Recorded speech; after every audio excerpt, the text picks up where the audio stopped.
Sa himpapawid ako'y napatingin. Mga alinlangan kaya'y may hangganan din. Meron kayang panghahawakan? Isang pangakong hindi tayo iiwan at hindi papabayaan.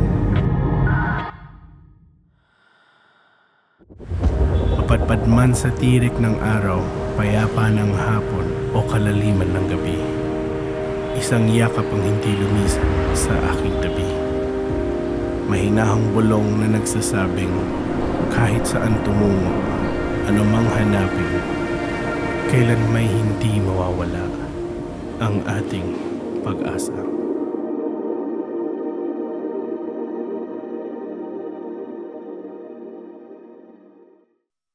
Okay, magandang hapon po sa atin lahat.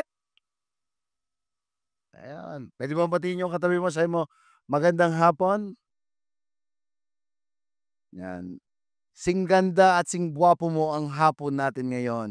Yan.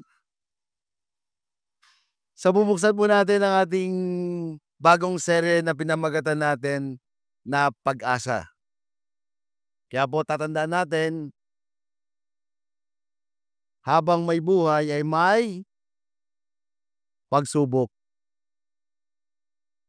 Dahil po yung pagsubok na ating pinagdadaanan ay kailangan po natin matagumpayan yan. At dyan na po papasok ang pag-ibig ng Panginoong Diyos.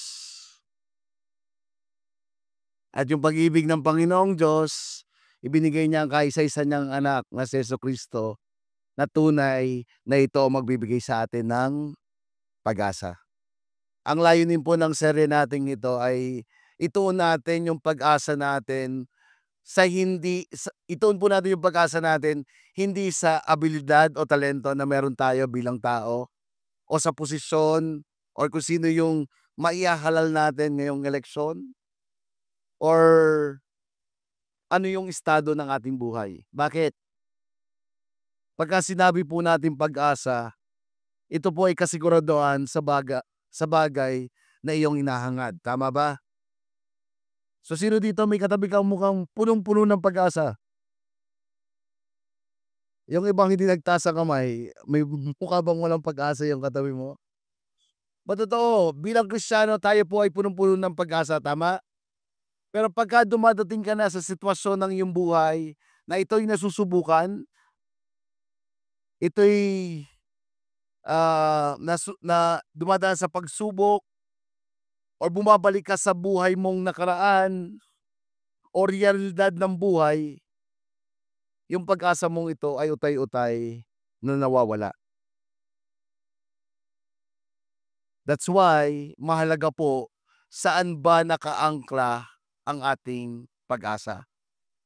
Kung tatanungin mo ang iyong sarili, saan ba ito, ano ba yung pundasyon ng pag-asa na meron ka? Or yung hope mo sa iyong hinaharap? Hope, I hope, yan. That let's anchor our hope to the finished work of Christ. Dalangin ko po na matatapos itong serye po natin na ang ating pong pag-asa ay nakaangkla sa ginawa po ng Panginoong Hesukristo. So 5 linggo po natin itong pag-uusapan. Una pong linggo, pag-usapan po natin yung pundasyon ng ating pag-asa or the foundation of our hope. Inaanyahan ko ang lahat na tumayo bilang pagbibigay galang sa salita ng Panginoong Diyos. At babasahin po natin ito sa Roma 4, versikulo 13 hanggang 24. Ito ay sapagkat si Abraham at ang kanyang lahi ay tumanggap ng pangako na siya ay magiging tagapagmana ng sanlibutan. Ito ay hindi sa pamamagitan ng kautusan, kundi sa pamamagitan ng katuwiran ng pananampalataya. Ito ay sapagkat kung ang mga tagapagmana nga ay ang mga gumaganap ng kautusan, ang pananampalataya ay walang kabuluhan. Ang pangako ay walang bisa. Ito ay sapagkat ang kautusan ay nagbubunga ng galit. Dahil kung walang kautusan, walang pagsalangsang. Kaya nga ang pangako ay sa pamamagitan ng pananampalataya upang ito ay maging ayon sa biyaya at upang ito ay maging tiyak sa lahat ng lahi. Ito ay hindi lamang sa mga nasa kautusan, kundi sa mga nasa pananampalataya ni Abraham na siyang ama ng nating lahat. Verse 17, ayon sa nasusulat, itinalaga kitang ama ng maraming bansa. Ito ay sa harap ng Diyos na kanyang sinasampalatayanan na bumubuhay ng mga patay at tumatawag na magkaroon ng mga bagay na wala pa. Sa kawalang pag-asa, sumampalataya si Abraham na umaasa at sa gayon sa naging ama ng maraming bansa. Ito ay ayon sa sinabi, magiging gayon ang iyong lahi. Sa kaniyang pananampalatayang hindi nanghihina, hindi niya itinuring na parang patay na ang kanyang sariling katawan. Siya ay halos 100 taon na noon. Hindi rin niya itinuring na patay ang bahay bata ni Sarah. Hindi siya nag-alinlangan sa pangako ng Diyos sa pamamagitan ng hindi pagsasampalataya. Lubos siyang nakakatiyak na magagawa ng Diyos ang kanyang ipinangako. Kaya nga, ito ay ibinilang sa kanya na katuwiran. Gayunman, ito ay hindi lamang isinulat para sa kanya, na ito ay ibinilang sa kanya. Ito ay para sa atin din. Ibibilang din ito na katuwiran sa mga sumasampalataya sa Diyos na bumuhay kay Jesus na ating Panginoon mula sa mga patay. Si Jesus ang ibinigay para sa atin pagsalangsang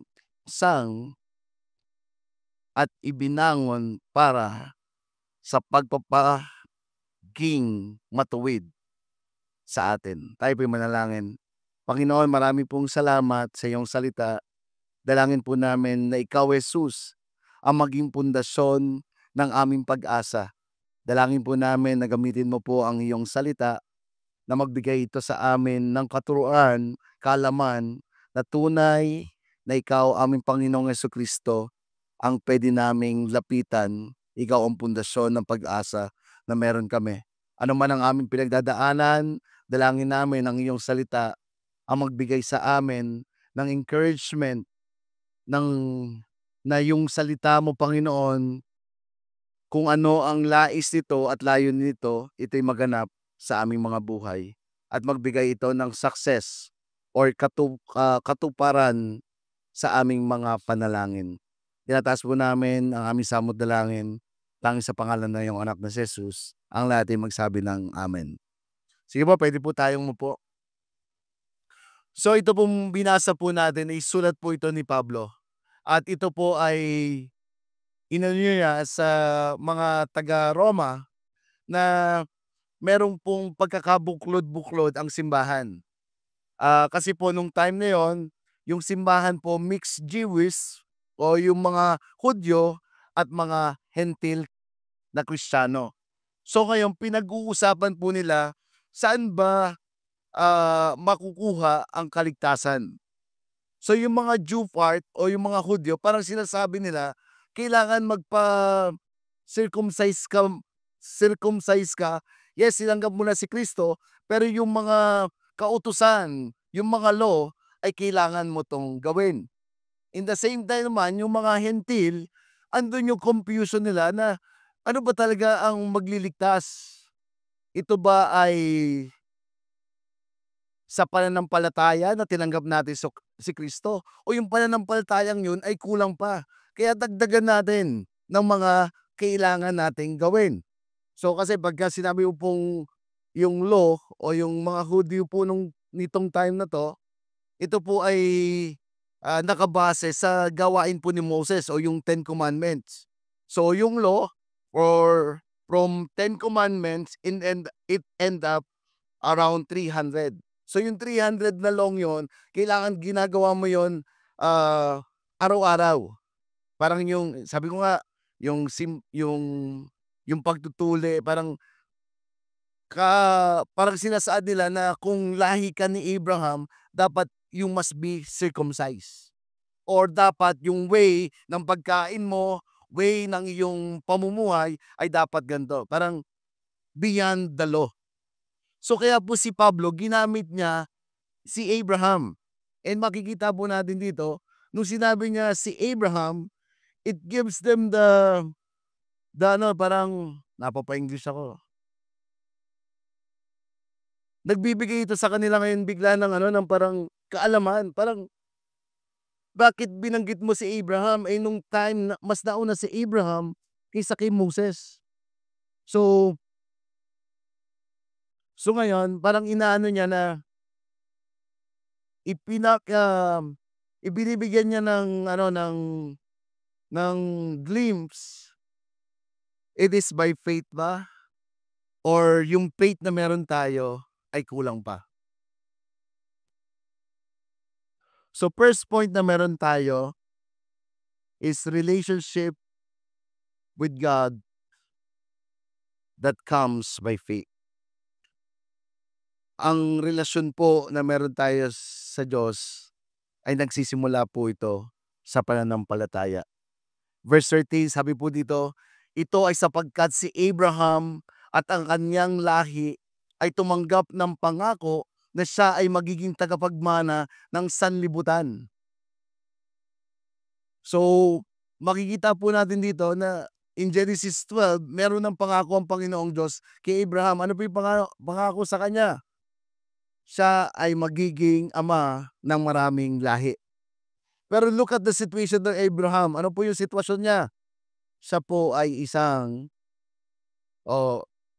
si Sarah po ay isang baog. Parang siguro in this time, baka around 30 or to 40 years old siya. And hindi imposible na magkaanak ka in that age. Tama po ba? Pero as times goes by,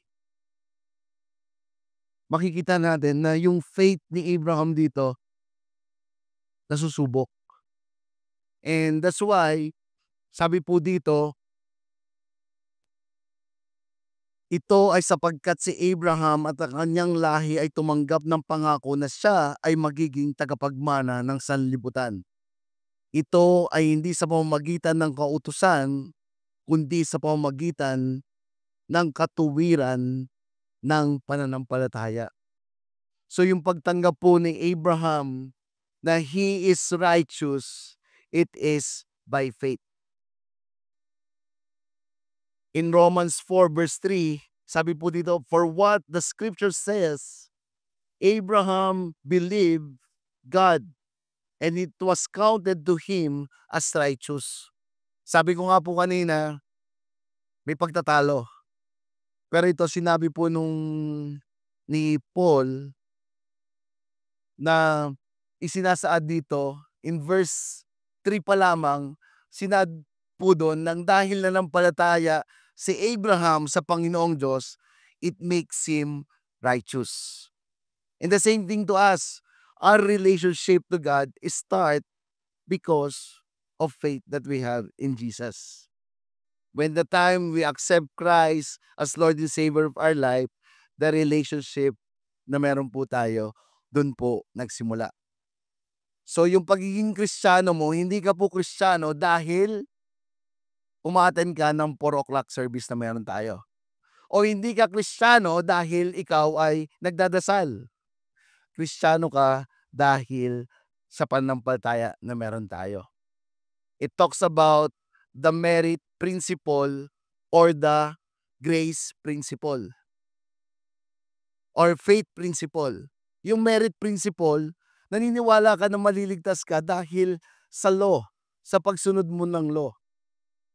But the faith principle, naniniwala ka na magliligtas ka because ito ang ginawa ng Panginoong Hesukristo sa cross ng Kalbaryo. Siya po ay namatay, inilibing, at pagkalipas ng 3 araw, siya po ay nabuhay muli. So, pastor, bakit ganon?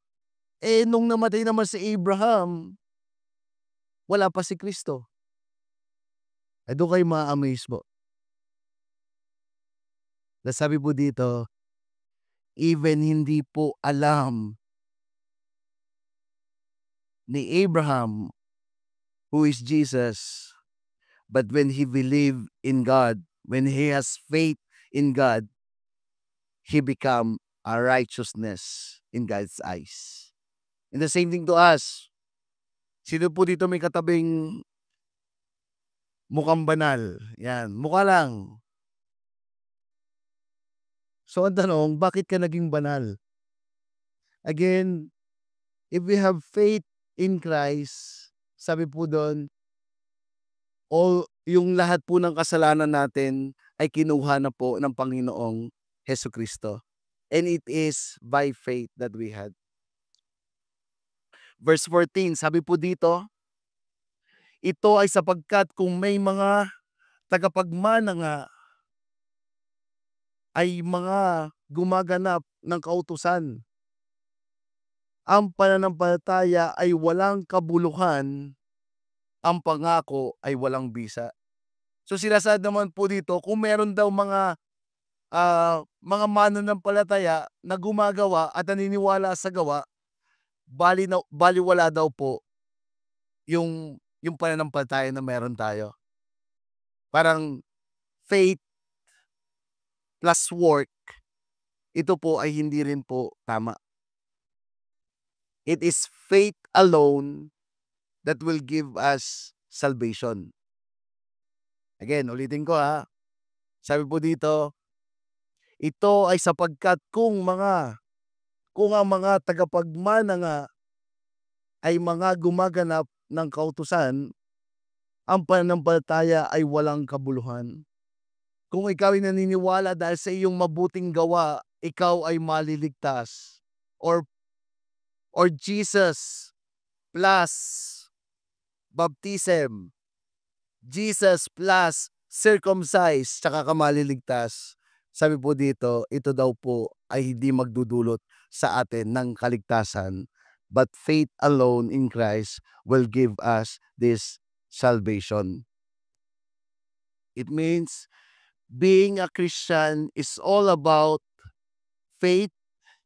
It's putting your faith in the finished work of Jesus on the cross. Christian are people who is put their faith in Christ and is resting in what He did on the cross. Abraham believed God. He put his faith in Him, and God credited or counted that to him as righteous. Same thing po when Abraham believed in God and he put his faith in Him. Sabi po doon sa scripture in verse 4:3, Romans 4:3, he credited as righteous in God's eyes. So it means, kailangan pa bang sumunod sa law? Parang ganon. Dito, alam mo na, kailangan natin yung law. Pero hindi po yung law yung magliligtas sa atin. Kaya in verse 15, sabi po dito, ito ay sapagkat ang kautusan ay nagbubunga ng galit. Dahil kung walang kautusan, walang pagsalangsang. Or in English version, for the law brings wrath, but where there is no law, there is no transgression.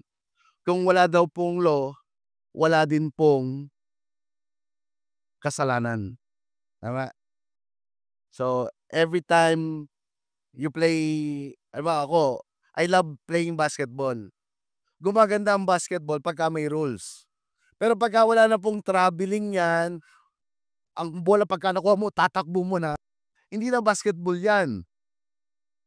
Or Pagka walang foul, ay baka lahat wrestling na nangyari diyan. So yung rules, kailangan po natin 'yan sa ikagaganda. But hindi po ito ang bibigay sa atin ng kagandahan. Sige po. Sino po dito nagbabasa ng Bible? Ayun. Maigi naman may nagbabasa ng Bible. Every time we read the Word of God, napakaganda po nito. It gives us encouragement, hindi lang encouragement, but it gives us also yung personal relationship natin kay God. But in the same time, the Bible also is just like a mirror to us. Tama ba? Pag tinignan mo yung ibang tao, pwede mong sabihin na mas mabuti ka doon sa ibang tao. Pagka tumingin ka sa kriminal, pwede mong sabihin, ay mas mabuti ako diyan kasi hindi ako kriminal. Pagka inano mo yung mga immoral, ay mas mabuti ako diyan kasi faithful ako. Pero every time we read the Word of God, it shows us kung gaano po tayo kasama. Tama ba? And not by us, no one in us can receive this salvation. Bakit po?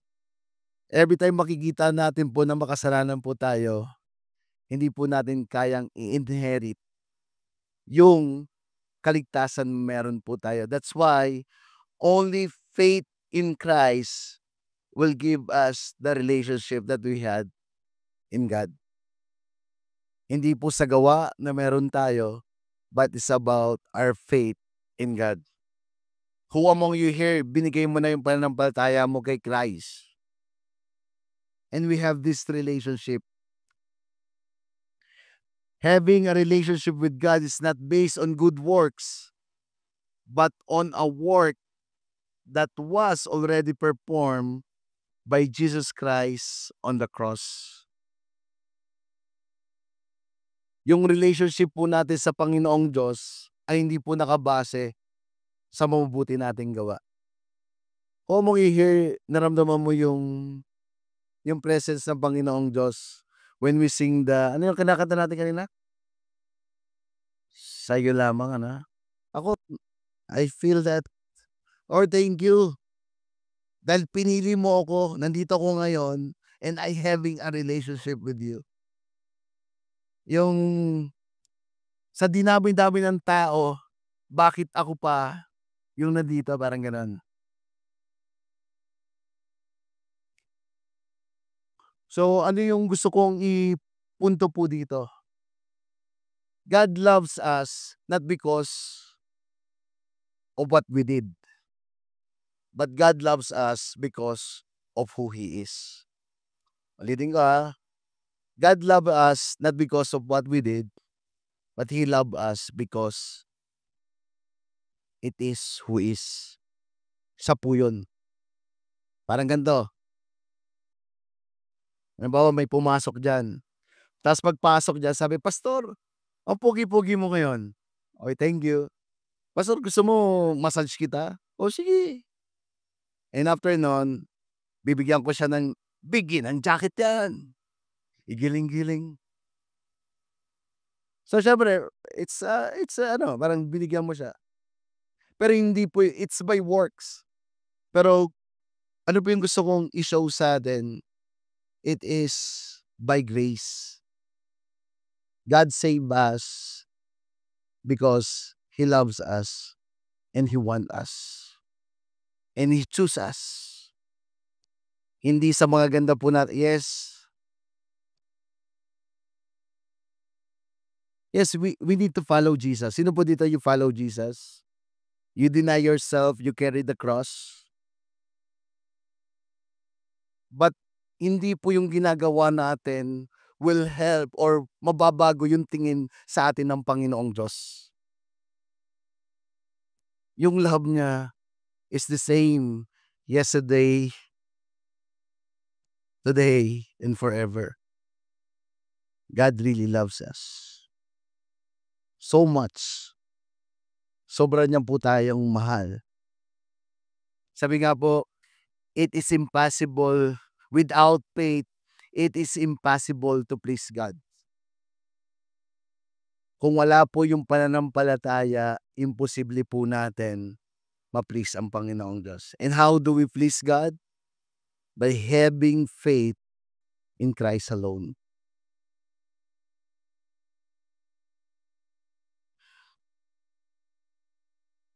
The promise is received by faith. Romans 4:16, kaya nga ang pangako ay sa pamamagitan ng pananampalataya upang ito'y maging ayon sa biyaya, upang ito ay maging tiyak sa lahat ng lahi. Ito ay hindi lamang sa mga nasa kautusan, kundi sa mga pananampalataya, kundi mga nasa pananampalataya ni Abraham na siyang ama nating lahat. God promise received through faith. Ang pangako po ng Panginoong Diyos ay atin pong matatanggap sa pamamagitan po ng pananampalataya na meron po tayo. God graciously give us the gift of justification when we believe by imputing the righteousness of Jesus. So yung graciously give, binigay po sa atin ng Panginoon Diyos graciously po yung justification na meron po tayo. When we say justification, tayo po mga makasalanan na hindi po natin kayang iligtas ang ating sarili, kaya po isinugo niya ang Panginoong Hesukristo sa atin. And to those who believe in Him will become justified. Sino bang, ayan, Puloy, naman. Yep. Gusto ko pogi parang kanina si Jude lang Punta ka dito. Yan. Sige Puloy. Kunwari ikaw si Jesus. Yan, ganyan ka. Yan. Pinako po si Jesus. And when we believe in Him, and when we believe in Jesus, ito po yung scenario nun. Sino po dito nagkakasala ka pa? Yan. But the justification is like this. Namatay po si Jesus sa cross ng Kalbaryo because sa ating mga kasalanan at kinuha niya po yung ating mga kasalanan. So to those who believe in Him, yung sin na meron po tayo ay nawala na and we become justified. But yes, nagkakasala pa rin po tayo. Every time God the Father look in us, hindi po tayo yung nakikita niya. Ang nakikita niya po, kita niyo pa ba ako? Hindi po si Ron, but ang nakikita niya po yung ginawa po ng Panginoong Hesukristo. That's why we are all saved, righteous, and holy in the eyes of God. And that is justification. Thank you, Brad. Salamat. Talapakan po natin ang Panginoon.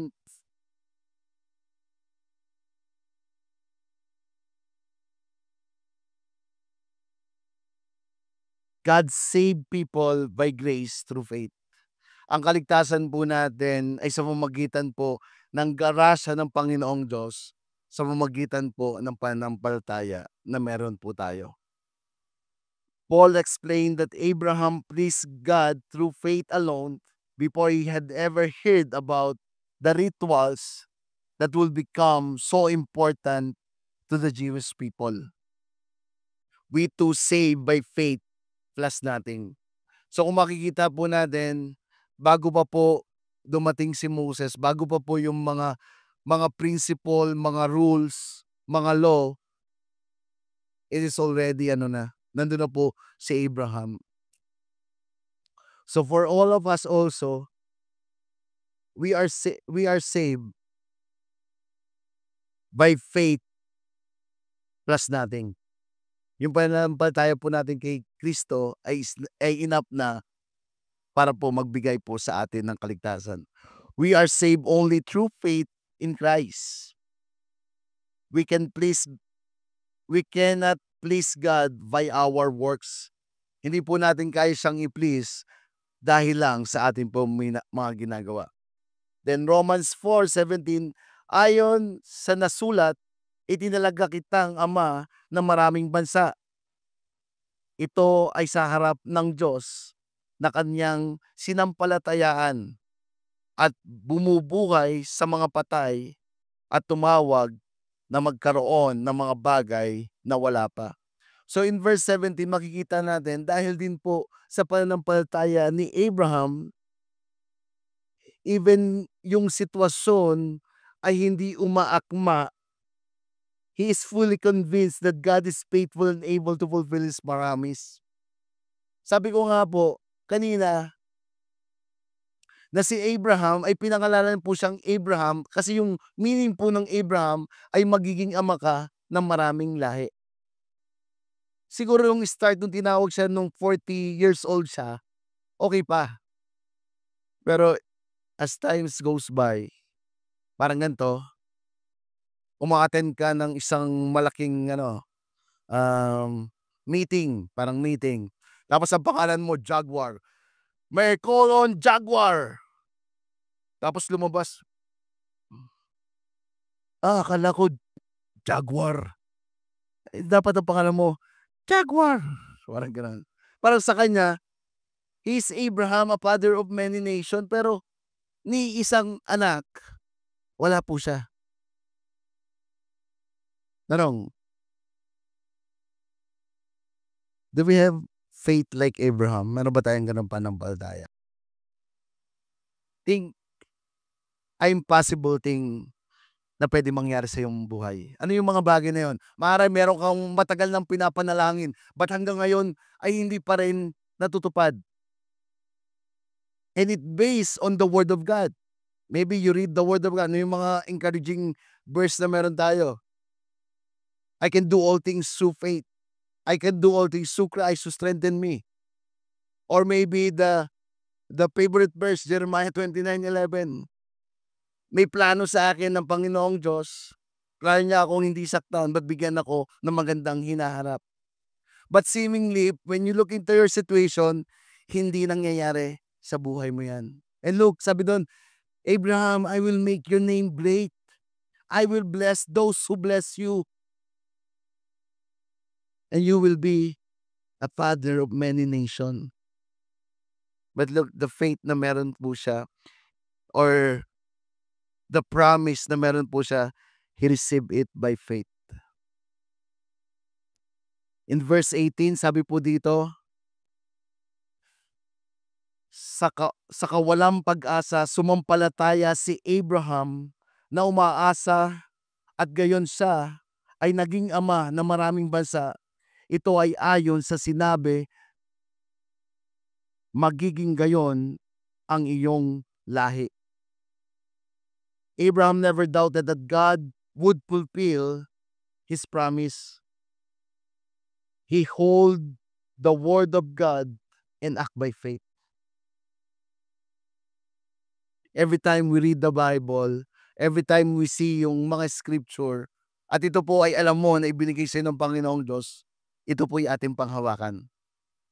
When it talks about relationship, when it talks about yung success in life, when we talk about healing, the question, every time we hear the word of God, ito po ba'y lumalampas lang sa atin o andun po yung pananampalataya natin na katulad ng pananampalataya ni Abraham?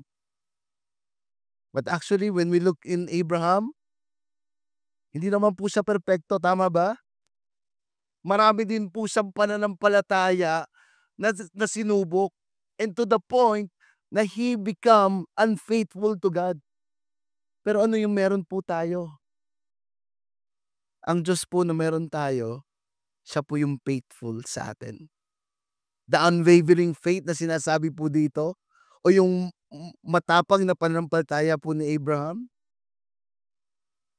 hindi po galing po sa kanya yon, but is coming to God. Verse 19, sa kaniyang pananampalataya, hindi nanghihina, hindi niya itinuring na parang patay na ang kanyang sariling katawan. Siya ay halos 100 taon na noon. Hindi rin niya ikinuring na patay ang bahay bata ni Sarah. He did not allow difficulties to deter him from the intended conclusion. Yes, ito yung facts. Ito yung sitwasyon. Matanda na si Abraham. Si Sarah, patay na yung bahay bata niya. Sabi na, ikinukonsidera na patay na ang katawan nila. Sino po dito, you are in parang medical, in the medical field. 90 years old, 80 years old, palagay mo magbubuntis pa ba? Ano itsura na kaya ni Sarah noon? Baka wala na siyang ngipin.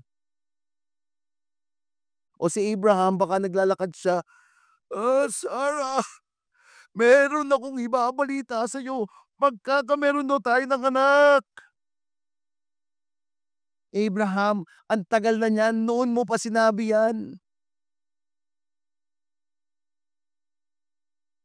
Alam niyo po, bakit Isaac yung pangalan? Natawa po talaga. May yung tawa ng pag-alinlangan. Binisita po si Abraham ng Panginoong Diyos at sinabi po ito. But nung time na yon, sabi ni Sarah, parang Santa Claus yun. Parang natawa siya. Possible pa ba na magkaanak ako?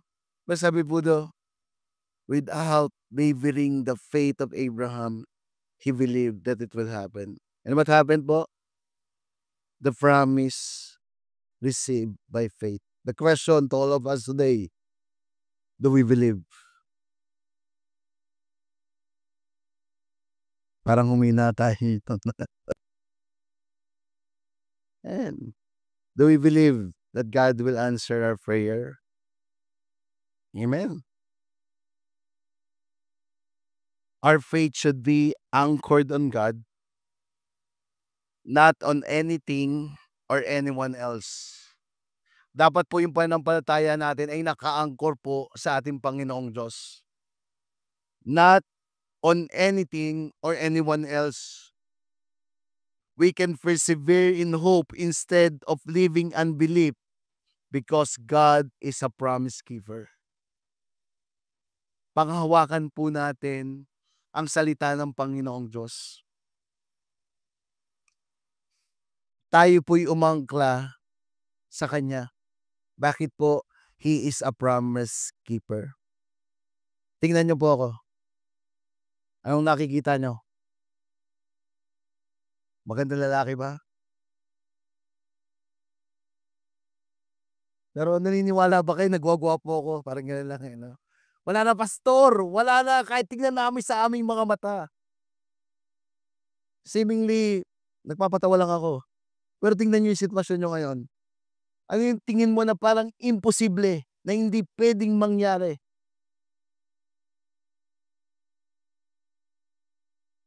But I believe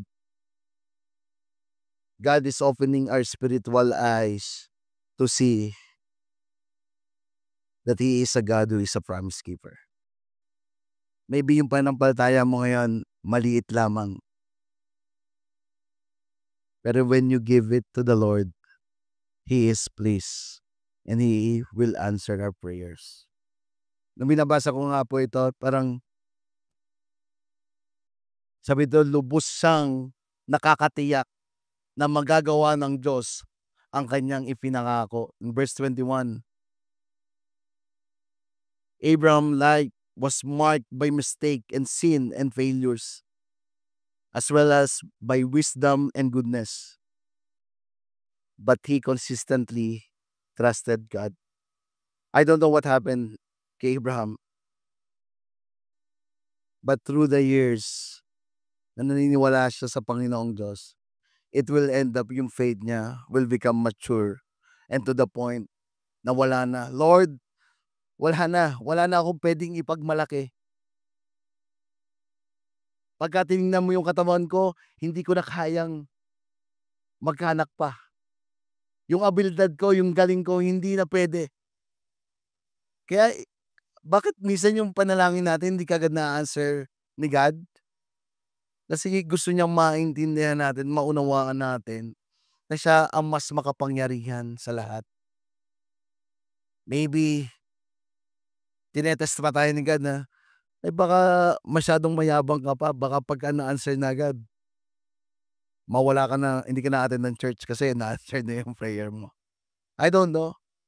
But it's also building character when the time na hindi pa sinasagot ng Diyos yung panalangin natin. Or, He prepare us for the great things. Pine-prepare niya tayo until the time pagka ibinigay niya yung answered prayer na yon, we will be matured and we can handle those promises na ibinigay niya po sa atin. Point number 3 natin, our faith in God is anchored on the risen Christ.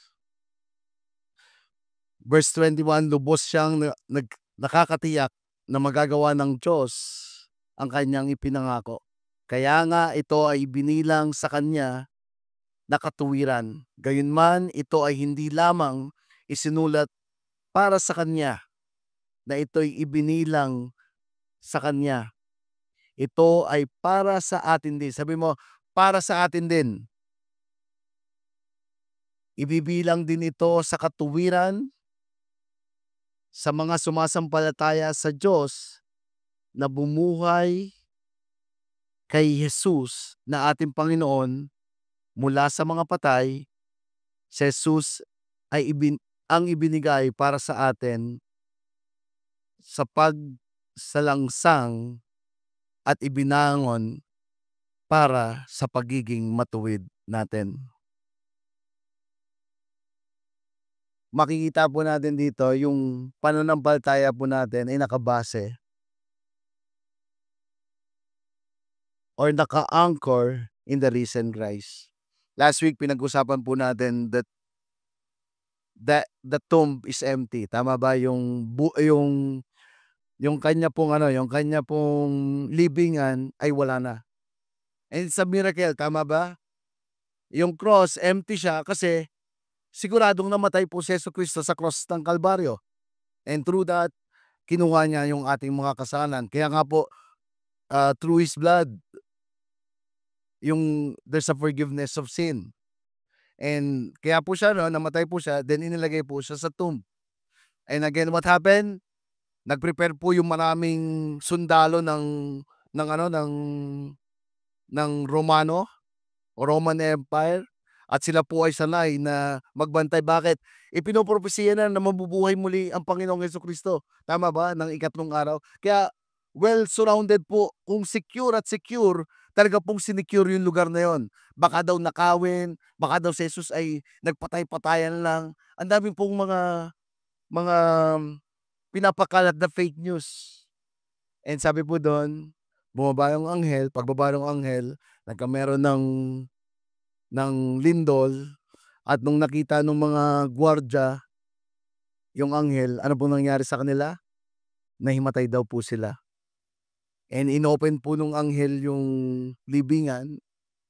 Sabi daw po doon, it's around 2,000 kilos. Yung bato pong yon, kailangan daw po ng 20 people para mag-angat nun. Pero alam niyo po bakit binuksan ng anghel yon? Hindi po binuksan ng anghel yon para makalabas po si Jesus. Binuksan po niya yon para makita po ni Mary Magdala at ni Maria na wala na po ang Panginoong Jesus. And sabi po doon ng anghel, do not fear. Yes, meron konting takot, but there's a great joy in them nung nalaman nilang buhay ang Panginoong Jesus. The same thing to us. Our faith is anchor dahil namuhay muli po ang Panginoong Jesucristo. There's assurance in our salvation. Yes, there's assurance in our salvation. There's assurance in our future. Yes, there's assurance in our future. Why? The foundation of our faith is not based kung sino yung manunungkulan o yung may mga magandang pangako. The foundation of our faith is not based on the ability, talent na meron po tayo. The foundation of our faith is not based kung gaano po yung estado na meron po tayo. but the foundation of our faith is based on Jesus Christ. Can you all stand up? Faith in Jesus, that is our sure foundation of hope, the fulfillment of God's promise. To save the world through the law is impossible. God showed through Abraham that faith is the answer through his promise. Jesus fulfilled the promise by fulfilling the requirement of the law. Ang Panginoong Kristo lang po ang makakapag-required o yung fulfillment ng law. Tama po ba? Bakit kailangan po ang Diyos ay magpababa ng kaisa-isa niyang anak?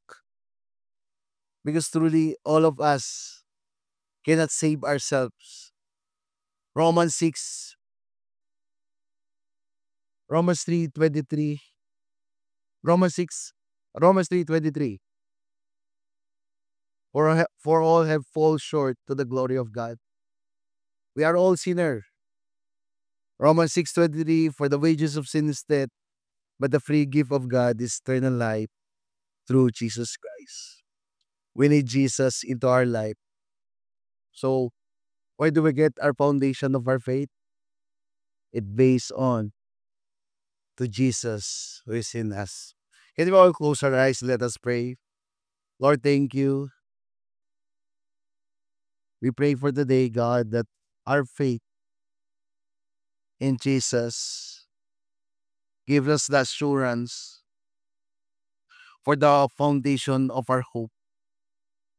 Thank you, Jesus, for fulfilling. Thank you, God, for fulfilling the promise na meron ka kay Abraham. Same thing to us. Dalangin namin na paluguin mo yung aming pananampalataya. Yes, maybe we are here, may mga pinagdadaanan kami.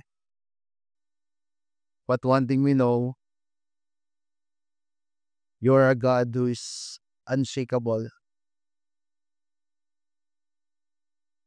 You're a God na willing kang ibigay ang iyong sarili dahil ganoon mo kami kamahal. Maybe some of you here, nandito ka ngayon, you feel like you are abandoned. You feel like that wala naman nagmamahal sa'yo. Again, the message for the Lord to all of us, even we are still sinner, Christ died for us. It shows how God really loves us. The question, are you willing to accept Him as your Lord and Savior? You're the person that you want to have a relationship sa Kanya, simulan mo sa pananampalataya. As everybody close our eyes, if you are the person na gusto mo, Lord, Jesus, gusto ko rin ng pananampalataya na katulad ng pananampalataya ni Abraham. Gusto ko rin magkameron ng magandang relasyon sa iyo. Na sa oras ng aking pangangailangan, alam namin na meron kaming masasandalan at meron kaming pupuntahan at ikaw lang ito, Kristo. Dahil ang pag-ibig mo sa amin ay wagas, na willing kang ibigay ang iyong buhay dahil sa pagmamahal mo sa akin. If you are that person, I believe that this is not accident that you are here. Taas mo lang yung kamay as everybody close eyes. Kung tinatanggap mo siya bilang Panginoon tagapagligtas, yes, yes, yes. I want to pray for you. Lord, thank you. You see every hand na nakataas. It shows that they are really surrendering their life to you. It shows that they accept you as their Lord and Savior of their life. Lord, I pray for them na sa pagtanggap nila nito sa iyo, Panginoong Jesus, ito yung magbigay sa kanila ng kaalaman ng pananampalataya sa iyo ay magbibigay ng kaligtasan. Naniniwala sila na namatay ka sa cross at pagkalipas ng 3 araw, nabuhay ka muli. Pagpapakita na pagtagumpayan mo na ang kasalanan. If you're the person who believe, you've been justified by His grace. Lord, thank you that you see our hands raising, asking, we want to know you more. Can you always answer the Lord, Lord, we want to know you more. Dalangin namin, Panginoon, na ang aming pag-asa ay amin lang matatagpuan sa iyo. Sa iyo lang, Panginoong Jesus. You said to your word that even bilang mo ang aming mga buhok. Kilala mo kami, Panginoong Jesus. You said also to your word that before the foundation of the world, you knew us and you choose us. And Lord, we are thankful. Nandito kami, Lord, we are so thankful because you chose us. Pinili mo kami, Panginoon. And we want, Lord, na maramdaman ka namin ngayon. Some of us, I believe you are tired. God's want to embrace you. Feel the presence of God in us today. Miss na miss ka na niya. Even patuloy kang lumalayo sa Kanya. Sinasabi ng Panginoong Jesus, hindi ka makakalayo sa aking grasya. I really love you. I give you your charge. Binibigyan kita ng kalakasan ngayon. Binibigyan kita ng malakas ng pananampalataya. Na ipagkatiwala mo sa akin, anak. Ipigay mo sa akin, anak. At ako ang magbibigay sa iyo ng katagumpayan.